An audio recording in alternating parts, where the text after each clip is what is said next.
Last Tuesday, I spent 40 minutes in the shower solving a problem. By the time I got out, I had 6 new problems and 0 solutions. My hair smelled great though. If you've ever thought about something so hard you ended up further from an answer, pop a squat.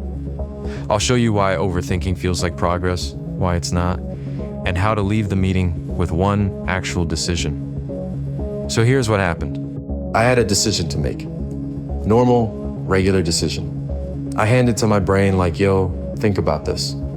My brain goes, say less. Next thing I know, I'm running scenario number 47. What if it goes wrong? Okay, what if it goes wrong in a different way? What if it goes right, but so suspiciously right that something's obviously wrong? My guy, it was a text message.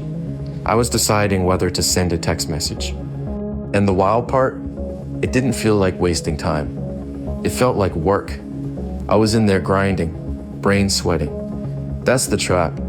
Thinking hard and thinking useful are not the same thing. But they burn the same energy, so your brain counts both as effort, and effort feels like progress. It's not. It's a treadmill. You're tired, and you're in the same spot. Here's how it goes down in my head. I bring one question to Loud Brain. Loud Brain opens a meeting about it. Then it decides we need more info before we decide, so it builds a risk department. The risk department requests funding for a scenario department. The scenario department needs charts, so now there's an evidence department. The evidence department pulls up a memory from 2014 that is not relevant and presents it like breaking news. The accountant's in the corner stamping papers. And what's the decision? Nobody knows. We're on agenda item 1. There's 84 agenda items.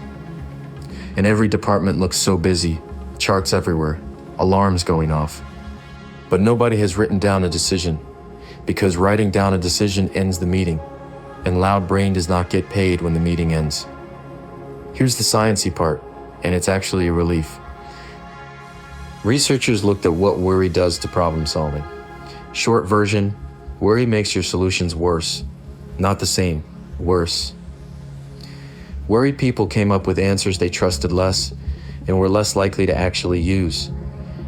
So the grinding isn't sharpening the answer, it's just making you scared of every answer. And there's 2 kinds of replaying stuff. The abstract loop, why am I like this? What if it all goes wrong?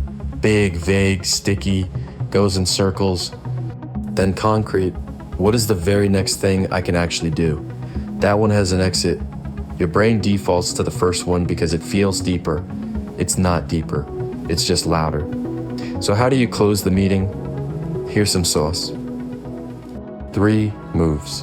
1, name the job.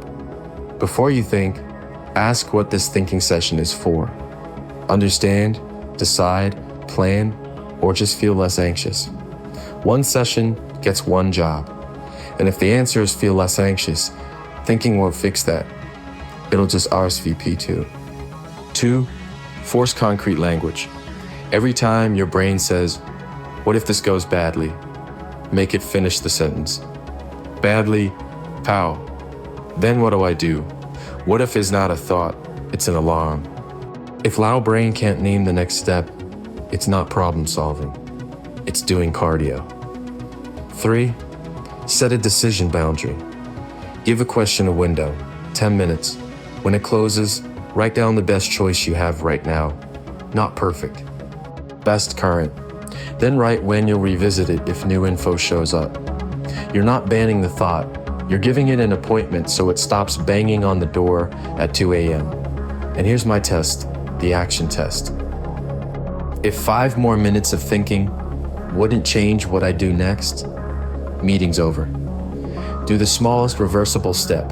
Send the text. It's a text, my guy.